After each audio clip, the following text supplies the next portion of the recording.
पापी के पापों से तारन कोया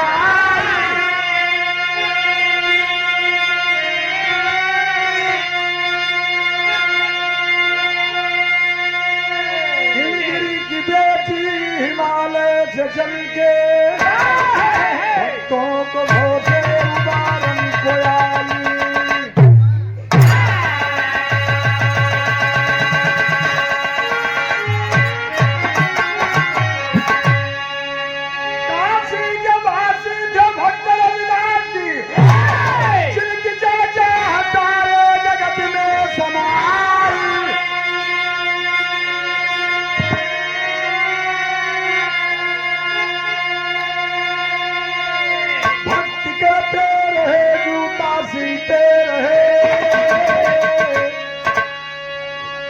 रक्षक बनी है सदा गंगा माई।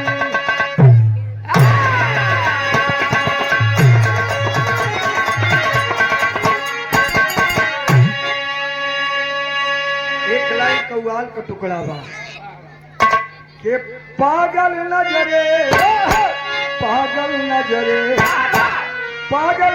दिल दीवाना लगता है, दीवाना लगता है।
काशी नगरी विश्वनाथ को प्यारी है, नाथ को प्यारी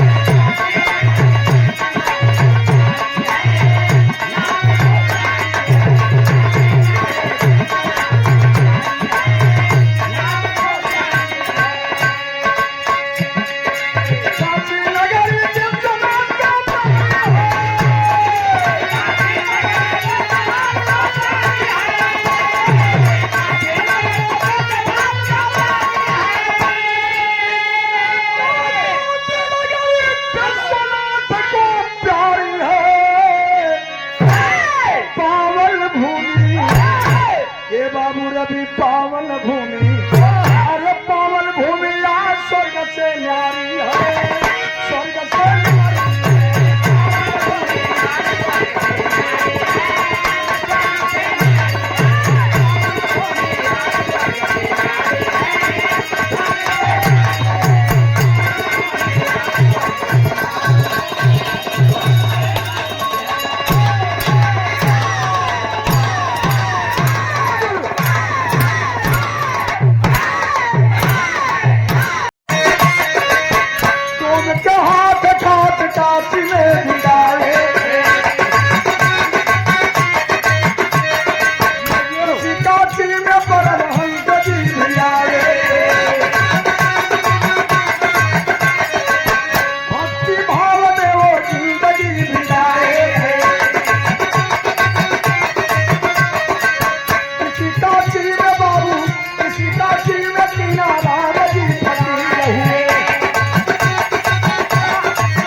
तीर्थों राजा काशी माना गया है बाबू।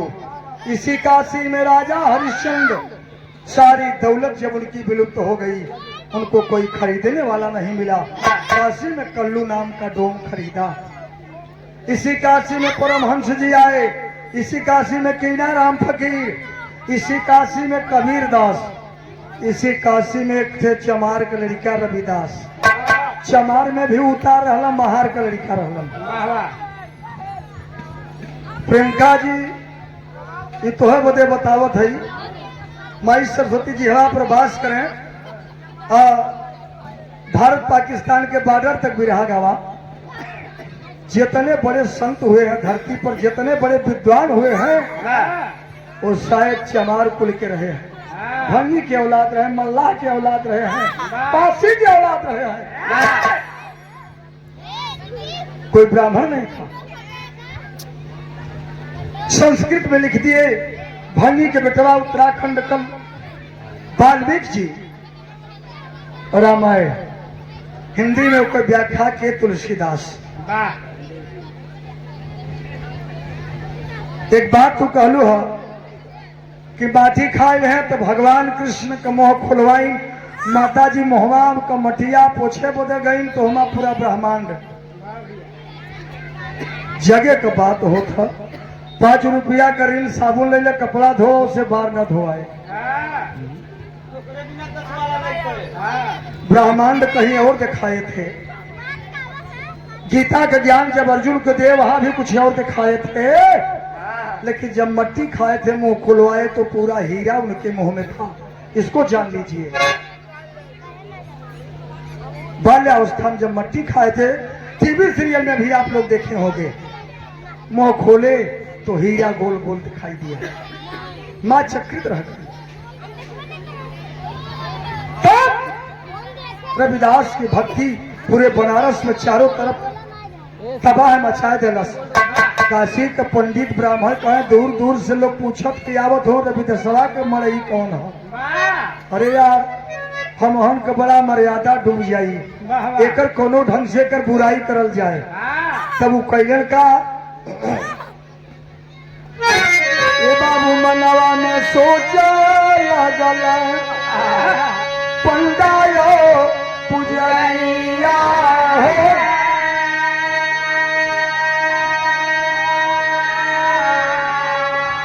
करू अपमान कैसे बढ़ली फिकरिया।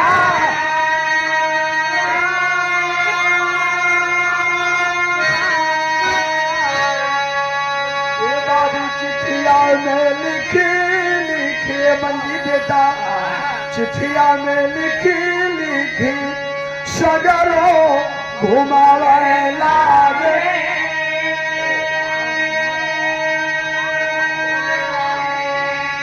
कोई भंडारा रवि दास के दुआरी,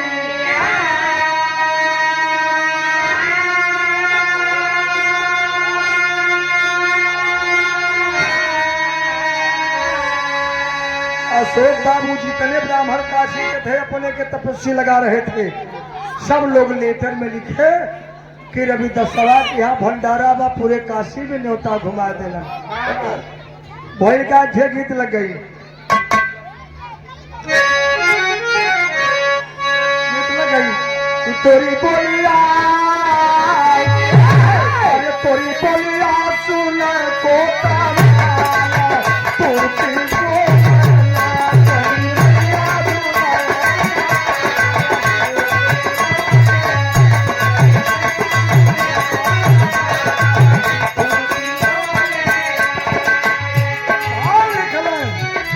के झूठा झूठा झूठा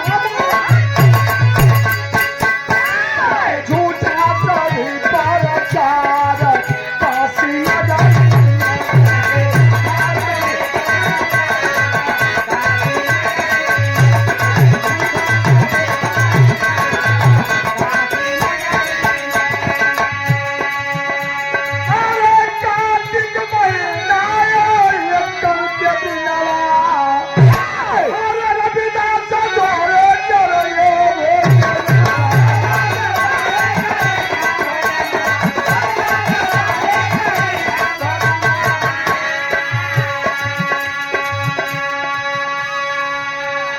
हमारे एक दहिना अंग के भाई पप्पू टेंट हाउस भिखमापा एक कम के दिल रविदास के यहाँ भंडारा हो।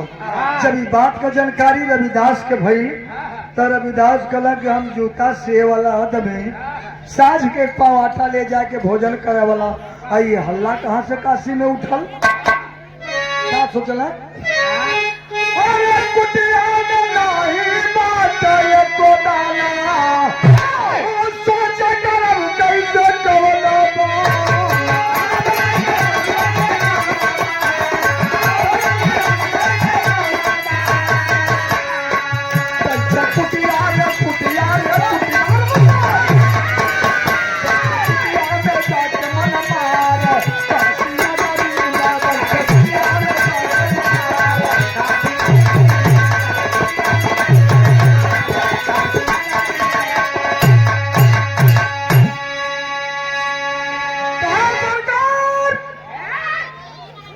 जूता से वाला आदमी दिन भर जूता सीखना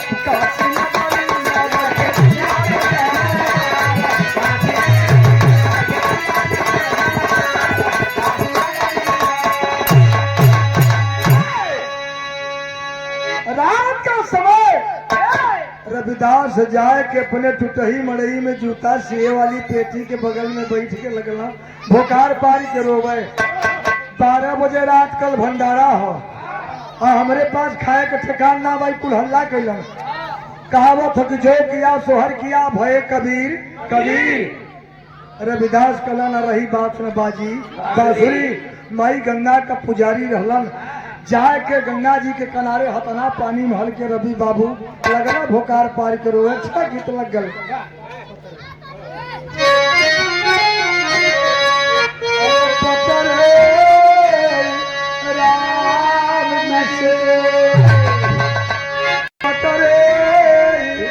राम जी के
यह गीत है लेकिन मास्टर कभी के लेखनी का बा इतना पानी भर के रविदास भोकार छोड़ के रोत हो कि बाबू सावना सावना सरीखा बरसे ये बाबू सावना सरीखा बरसे अरे बेटा का नजरिया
छोड़ कर रोत हो माई गंगा में जो वही छलांग लगावे चलन है वही का धारा में डुबावा चाहे हमारी माया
ये तेरा बेटा जिंदा रहने के लायक नहीं है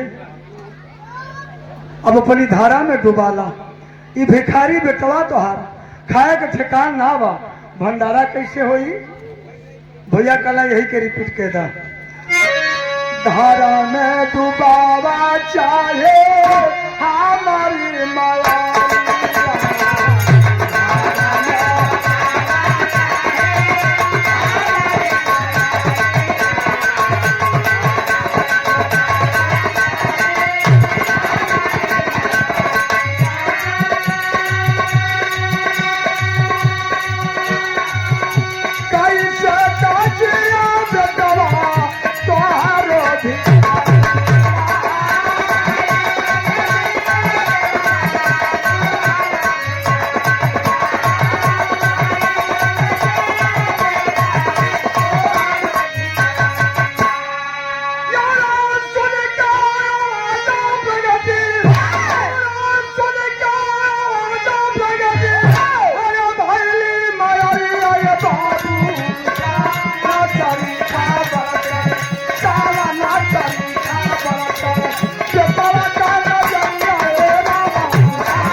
ये तेरा बेटा जिंदा रहने काबिल नहीं है छलांग लगाना चाहा तब तक माँ गंगा प्रकट हो जाती है आवाज देती है खानदार क्यों जान देगा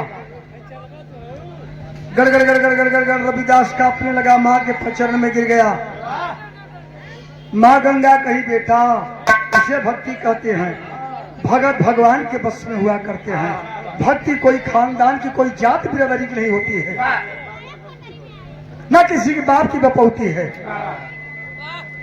पैर पर गिर गई कहला माई कहलस की बेटा काहे खातिर इतना रात के तुमने याद किया बतौला रविदास की अरे मोरे राम समाई न गागर में सरिता अरे समाई ना गागर में सरिता नंगरा कैसे लाई गिर के उठाई उठाई उठाई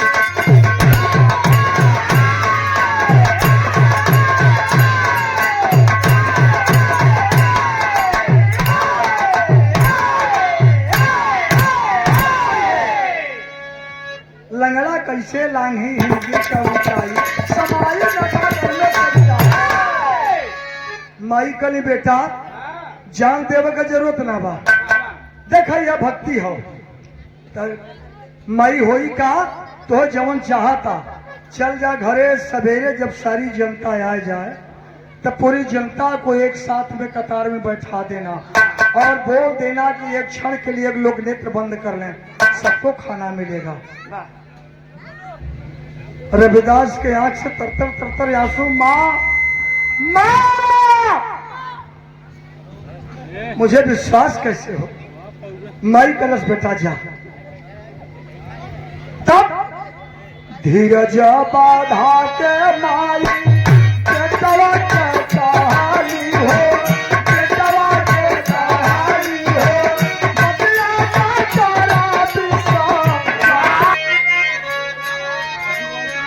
धीरज बाधा के माई बेटवा के कहानी हो, बेटवा के कहानी, बतिया का तारा विश्वास। चली जा भावना मानी, चली जा भावना बेटा, चिंता करा नाला हो, चिंता करा नाला हो, अच्छा करेंगे भगवान। धीरज पावले वापस आवले भावना हो, आवले भावना हो, अर्ज करो लक्ष्मी। माँ सांत्वना दे देती है, धीरज बढ़ा देती है। रविदास वापस लौट करके आए और अपनी मड़ई में नींद न आवत हो बाबू। रात भर बैठल हो। सवेरा हुआ, चारों ओर से तमाम ब्राह्मणों की टोली चल दिलस। आज ब्राह्मण की टोली चल दिलस भोजन करे बदे। उस समय का सीन का हा, रविदास कुटिया में बैठ के करत का हवन। पत्थर कलाई मास्टर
आदत खराब हो तो बहुत खराब भाई जाते बना है।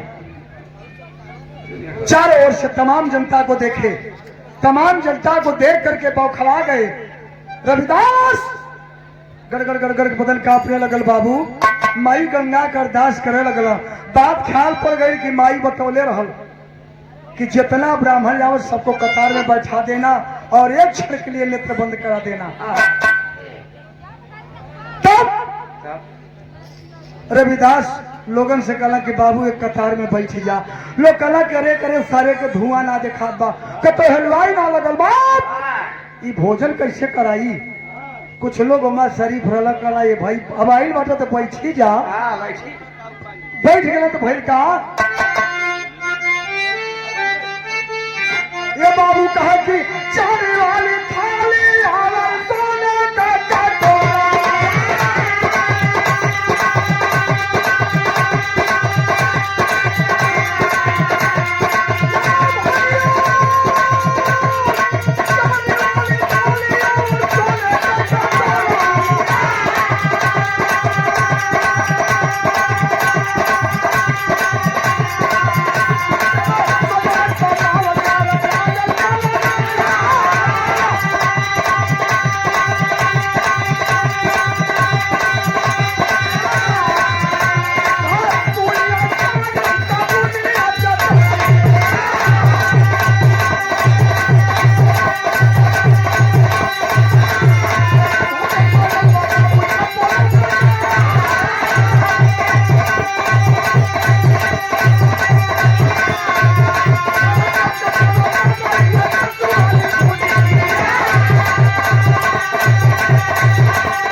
अच्छा ही पूरी सब्जी चटनी सिरका रायता अचार चमचम सोन पापड़ी कद्दू की भुजिया छेना अंगूरी रसगुल्ला पिस्ता बादाम काजू।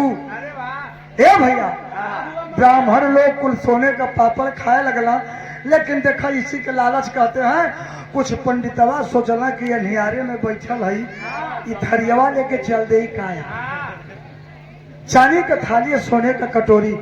देखें उस समय में आप लोग गौर करेंगे तब चमार में छुआछूत ना रहा।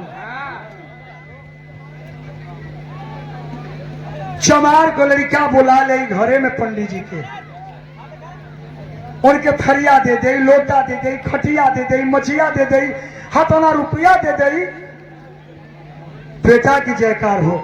आजा कही कि पंडित जी तो ये गिलास पानी पीला तो ना बेटा हम शरबत घर से पी के आल पानी में चमार बैठल बा, चमार के खाना में चमार बैठल बा और चमार के रुपया ठीक है, चमार का सीधा ठीक है, चमार का खटिया रजाई गद्दा कुल ठीक है।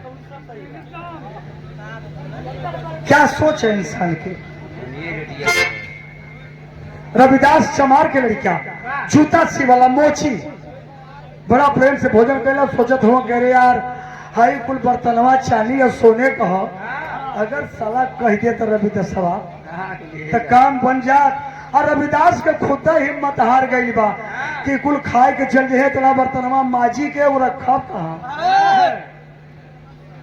रविदास लाइन में खड़े हो गए, मरता क्या नहीं करता है आज से तरतर तरतर याद से रही बाबू। रविदास कहला सिटी हो बाबू क्या कहला कम कर दिया का हल हल हल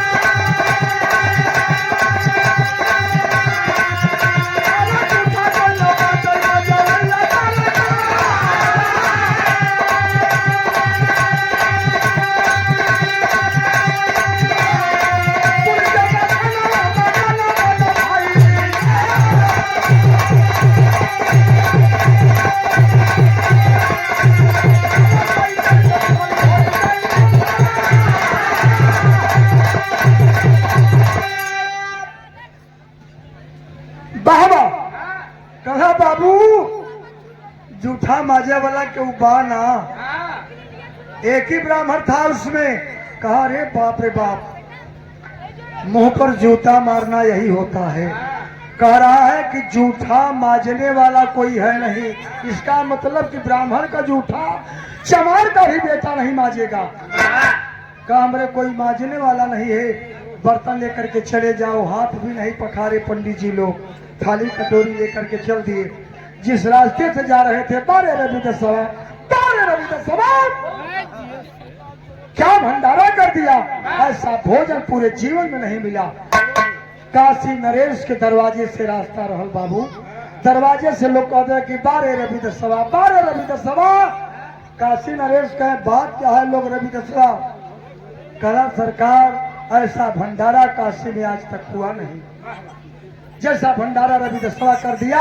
ये चांदी और सोने के कटोरी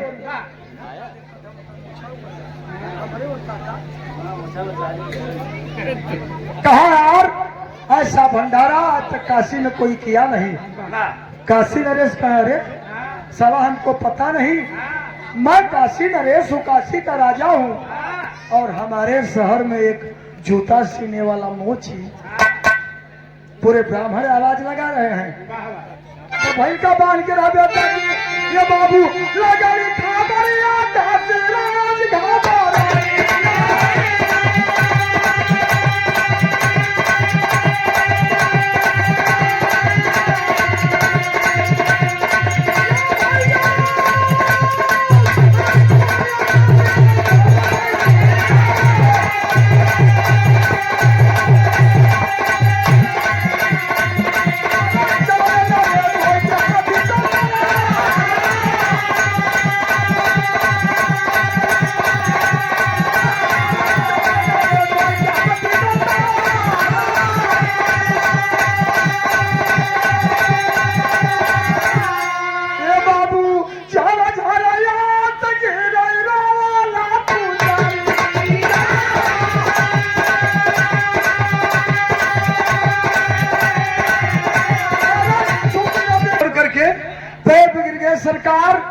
सरकार बड़ा देर से न्योता मिलल का है आपकी।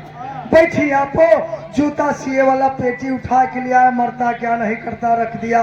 काशी नरेश का पैर पकड़ लिया, कहा सरकार बैठ करके भोजन कर ले। काशी नरेश कहे रविदास सुनो, भोजन करने की बात छोड़ दो, एक सवाल है, मैं भोजन करने के लिए नहीं आया हूं। सवाल बाबू सवाल। कांप गया गड़ गड़ गड़ गड़ गड़ गड़ गड़ गरीब का बेटा रविदास चमार कांपने लगा। कौन सी भूल हुई, शायद इनको लेटर कोई नहीं दिया नहीं, हम तो लेटर केहू के देवे न कैली। कौन सी भूल बा, कौन सवाल करेंगे सरकार, का सवाल करे खड़ी क्लाइन है मास्टर।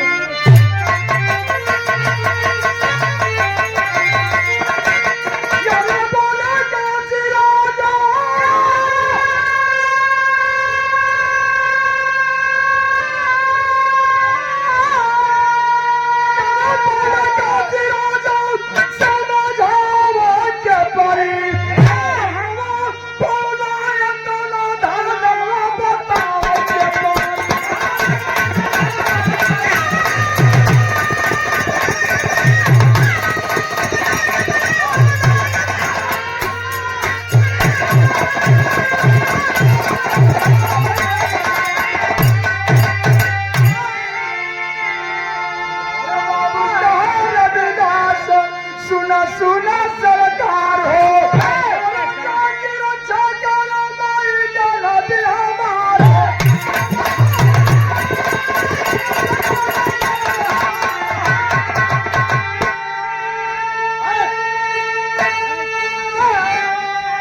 जलाल के आगे से आज गाँव के परी, कहाँ पौला इतना धाना बताओ के परी। कहा सरकार जिसकी रक्षा करे, कहे जो किया सोहर किया भय कबीर कबीर। यही जानवी गंगा कहते हैं। ये उत्तर वाहिनी हो गई है, वहीं से जानवी गंगा कहते हैं काशी में। का यह जानवी माई जेकर रक्षा करा, जेकर लाज रखा। गंगा का देन हो, हमारे पास का हो। पैर पकड़ के भोकार छोड़ कर रोला। रविदास के सर सहलाते हुए आशीर्वाद देकर के काशी नरेश कहा जात की बात नहीं है, मेरे काशी का शान रखा है तो रविदास रखा है। जय जखार गुरु जद्दू फुलवारी शिव बच्चन की तैयारी। अगर समाई